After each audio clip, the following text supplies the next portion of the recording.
La plupart d'entre nous ont deux vies, celle que nous vivons et celle dont nous sommes capables. Vous vous êtes déjà demandé pourquoi une partie des gens seulement arrivaient à accomplir énormément de choses alors que tous les autres galèrent, ne réalisent que très peu d'objectifs et n'atteignent quasiment jamais leur plein potentiel? Tu penses que tu pourrais en être où si chaque jour tu donnais le meilleur de toi-même, si chaque jour tu pouvais faire mieux que le jour précédent et si chaque jour t'étais au max de toi-même? Comment pourrait être ta vie dans 5 ans si tous les jours, tu utilisais le maximum de ton potentiel? Tu vois, les gens pensent souvent à tort que si l'on veut accomplir quelque chose, on a besoin de toujours plus de connaissances. Alors on commence à apprendre, et puis on apprend. Et finalement, on ne s'arrête jamais d'apprendre et on ne fait jamais rien. Parce qu'on ne comprend pas qu'on n'a plus besoin de connaissances, mais d'action. Je vous donne un exemple tout simple. Tout le monde sait quoi faire pour perdre du poids, manger moins et faire de l'exercice, ou au moins dépenser plus que ce que vous avalez. C'est basique. Et pourtant, en 2022, l'Organisation mondiale de la santé révèle des chiffres hallucinants. 2,5 milliards d'adultes sont en surpoids. À ce moment-là, c'est quasiment 43% de la population mondiale adulte. Mais ce que j'aimerais vraiment révéler avec cet exemple, c'est surtout ça. On n'a pas un problème de connaissance, on a un problème d'exécution. Et c'est exactement à cette conclusion que les auteurs du livre The 12 Week Year sont arrivés. Dans ce livre qui change une vie, les auteurs nous montrent comment obtenir de vrais résultats grâce à une exécution constante et comment multiplier par 4 sa productivité. Et tout ça soutenu évidemment par des preuves issues de la psychologie et des neurosciences. Vous l'aurez compris avec le titre du livre, il montre tout simplement comment accomplir en 12 semaines ce que les autres n'arrivent pas à faire en 12 mois avec un principe simple, ce qui compte c'est ce que tu fais, parce que tu sais. Pour moi, ce livre, il a réellement été game changer. Et je vais vous guider à travers les 4 principes qui y sont mentionnés et qui sont la périodisation, la redéfinition de l'année, l'impact d'une connexion émotionnelle et évidemment, le système d'exécution lui-même. Donc si on commence tout de suite avec la périodisation, elle repose, elle, sur 3 principes. La concentration, l'attention et le travail intense d'une compétence spécifique. Concrètement, ce qui nous est demandé de faire, c'est de choisir une compétence et de se concentrer dessus pendant 4 à 6 semaines. En oubliant tout le reste des compétences, vous oubliez. Seulement à la fin de cette période, on pourra se concentrer sur une nouvelle compétence. Cette technique a été mise en place pour la première fois dans les années 70 pour préparer les Jeux Olympiques. Et encore aujourd'hui, elle est très largement utilisée dans le monde du sport. Et évidemment, on peut utiliser cette technique dans tous les aspects de notre vie. Si le but de ta vie, c'est d'avoir du succès, peu importe la forme qu'il peut prendre pour toi, la périodisation te permettra de complètement changer ton mindset et tes actions. Les résultats sont le fruit des actions et les actions sont le reflet de la pensée. Si tu es d'accord avec ça, alors tu comprends que de modifier sa manière de penser modifiera ta manière d'agir et pas seulement. Ça t'aidera à définir ce qui est urgent, à définir et prioriser ce qui est important aujourd'hui pour atteindre tes objectifs à long terme. Et c'est avec cette vision et cette concentration plus claire que jamais que tu pourras facilement identifier les actions qui te mèneront au succès. Le deuxième axe du livre est celui où on redéfinit l'année. Alors ça veut dire quoi redéfinir l'année? Vous voyez, la majorité des personnes fixent un ou plusieurs objectifs souvent en fonction de marqueurs dans le temps.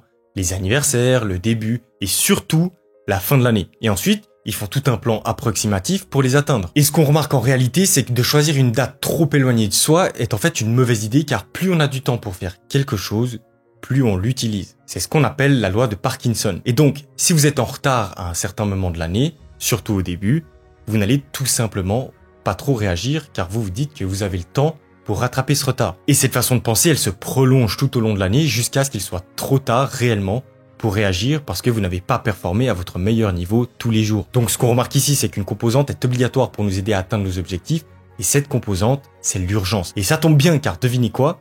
La nature humaine est faite de sorte que nous nous comportions différemment quand une deadline approche. Je pense qu'on a tous vécu ça, on procrastine jusqu'au moment où on doit absolument se concentrer pour réaliser nos objectifs. Donc ça veut dire que chaque être humain est capable de le faire et ce serait quand même cool de pouvoir le faire tous les jours, non? Et pour ça, le livre propose de redéfinir l'année en 12 semaines seulement. 12 semaines, 3 mois. Il y a 2 avantages à ça. Le premier, c'est que du coup, dans votre calendrier, il y a plusieurs départs sur une année.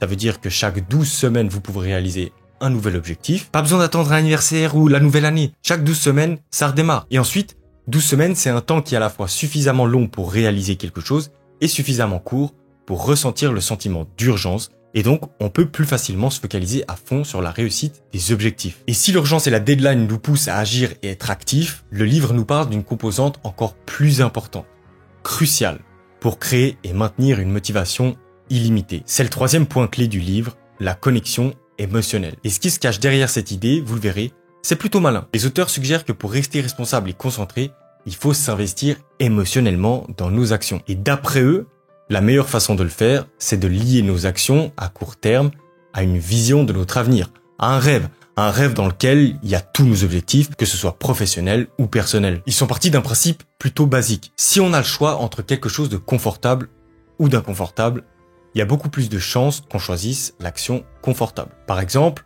pour la musculation, je suis prêt à parier que parfois vous n'y allez pas juste parce que vous trouvez une excuse. Mauvais temps, petite douleur ou peu importe. Mais vous trouvez une petite excuse qui en fait n'est pas du tout valable. Et du coup, le moyen de contrer ça, selon les auteurs, c'est de s'attacher émotionnellement à nos objectifs et aux actions qu'il faut entreprendre pour l'atteindre. Vous devez trouver votre propre manière de le faire. Trouver quelque chose d'assez puissant pour que le confort à court terme n'entrave pas l'inconfort à long terme. Une vision tellement puissante de votre futur que vous ne pouvez plus ignorer les étapes qui vous mèneront vers votre objectif. Robert K. Greenleaf a dit « Derrière chaque accomplissement impossible se trouve un rêveur d'impossible ». Mais je vous l'accorde, c'est difficile car se lancer dans l'inconfort, c'est se lancer dans l'incertitude. Et se lancer dans l'incertitude, c'est activer cette petite zone du cerveau qui est faite pour nous protéger et qu'on appelle l'amygdale. L'amygdale est utile notamment pour la survie, mais inutile pour la prise de risque et notre développement personnel parce que dès que vous allez vouloir aller vers de l'incertitude, l'amygdale elle va s'allumer comme un feu d'artifice et tenter de vous bloquer. Mais il existe une autre partie de notre cerveau, le cortex préfrontal, qui fait le contraire et qui vous pousse à vous orienter vers les objectifs. Et en pensant régulièrement à ton puissant futur ou à ta vision, tu renforces cette partie de ton cerveau. Vous l'aurez compris, ça rend ensuite plus facile d'agir en accord avec cette vision et d'atteindre vos objectifs. Mais, car oui, il y a un mais, une vision sans plan, c'est juste un rêve. Et c'est là que le quatrième principe de ce livre entre en jeu. Je veux parler évidemment de l'exécution. Dans le système décrit dans le livre, il y a 4 éléments super importants et le premier, c'est la vision dont on vient tout juste de parler. C'est comment créer et utiliser cette vision pour garantir le succès. Pour commencer, il faut écrire une vision de sa vie dans les 5 à 15 prochaines années et pour ça, c'est recommandé de se concentrer sur 7 domaines clés. Physique, spirituel, mental, relations, finances, professionnelles et personnelles.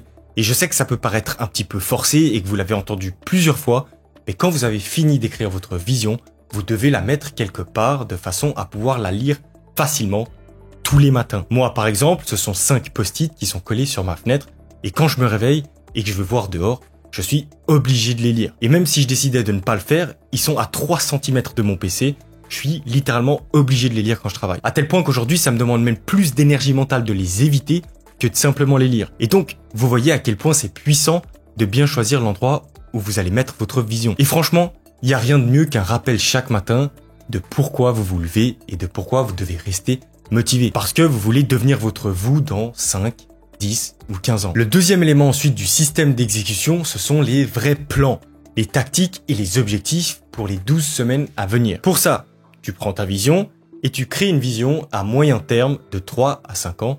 Et sur la base de ces 3 à 5 ans, tu vas créer des objectifs maximum 4 qui sont en accord avec ta vision moyen terme pour les 12 prochaines semaines. Vous voyez, on est en train de travailler un peu en forme d'entonnoir comme ça. Et c'est déjà beaucoup plus simple, mais c'est pas fini. Quand vous avez vos objectifs 12 semaines, vous allez déterminer les actions que vous devez faire pour chaque semaine et tous les jours.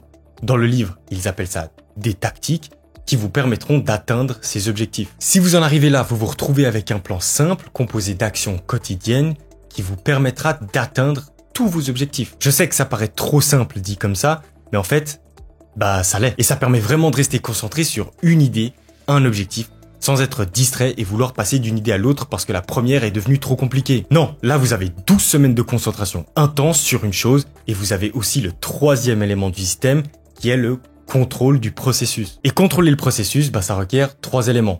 Ton plan hebdomadaire, le soutien de l'entourage et un moyen de mesurer la progression. Le plan hebdomadaire, on l'a vu, c'est simplement les actions de ton plan de 12 semaines que tu dois réaliser chaque semaine et chaque jour de la semaine. Ici, tu n'as pas besoin de décrire les actions précisément, mais tu dois savoir comment ta semaine et tes journées sont découpées. Par exemple, tu pourrais avoir décidé de bosser à fond entre 8h et midi, puis de prendre une pause entre midi et 13h et de recommencer à bosser à fond de 13h à 17h. Rien que de mettre ces actions en place te rapproche de ton objectif. Seulement ensuite, tu iras voir ce que tu dois faire à l'intérieur de ces plages horaires. Le deuxième élément est très important. Je pense sincèrement que c'est celui qui fait la plus grande différence. Dans le livre, il l'appelle le support entre pairs. Et c'est un élément surtout pour les entreprises où, disons, chaque lundi, tout le monde se réunit pour parler de sa progression, générer des nouvelles idées, obtenir du soutien et surtout rester motivé. Maintenant, j'imagine que beaucoup de personnes travaillent seules.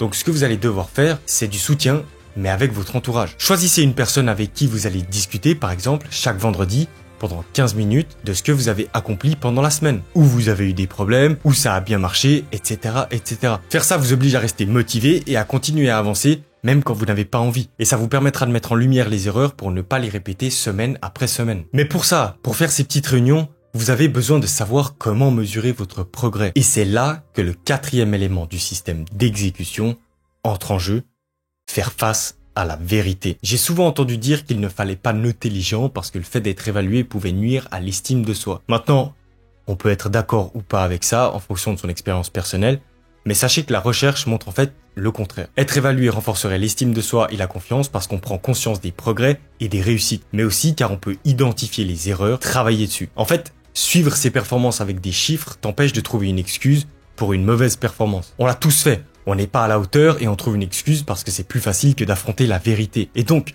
mesurer notre avancée nous permet de rester concentré sur la performance et de ne pas s'installer dans le confort. Tu peux par exemple prendre un tableau Excel dans lequel tu écris toutes les tâches que tu dois faire et à la fin de la semaine, tu calcules un pourcentage d'accomplissement. C'est facile.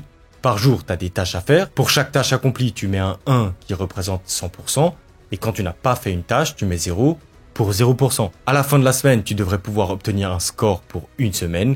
Et tu aimerais idéalement que ce score reste au-dessus de 85% pour atteindre le meilleur niveau selon les auteurs. Par exemple, la semaine passée, moi, j'ai fait 4 jours sur 5 toutes mes tâches. Et le 5e jour, je suis pas allé au fit. Donc pour moi, le calcul aurait été 4 fois 100 plus 1 fois 93. Ça fait 493 divisé par 5, ce qui fait 98,6% en moyenne sur la semaine. Et faire ça, ça aide vraiment à maintenir la motivation et le rythme. Et ce système de notation, je vous promets, il est vraiment fort. En tout cas pour moi, parce que quand j'ai un peu la flemme et que j'imagine mon score à la baisse à la fin de la semaine, tout de suite ça me bouge. Tout de suite je vais faire les choses parce que ça me stresse de savoir que je vais avoir un mauvais score. Comme je vous l'ai dit en début de vidéo, s'installer dans le confort, c'est facile.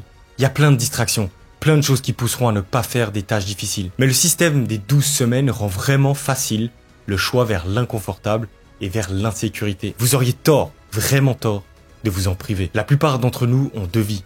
Celle que nous vivons et celle dont nous sommes capables. Si on peut contrôler nos actions aujourd'hui, on pourra atteindre la vie dont on est capable. Allez, c'est tout pour aujourd'hui. J'espère que cette vidéo vous a plu. Si c'est le cas, n'hésitez pas à vous abonner, à liker et à commenter. Moi, je vous dis à la semaine prochaine. Portez-vous bien. Ciao.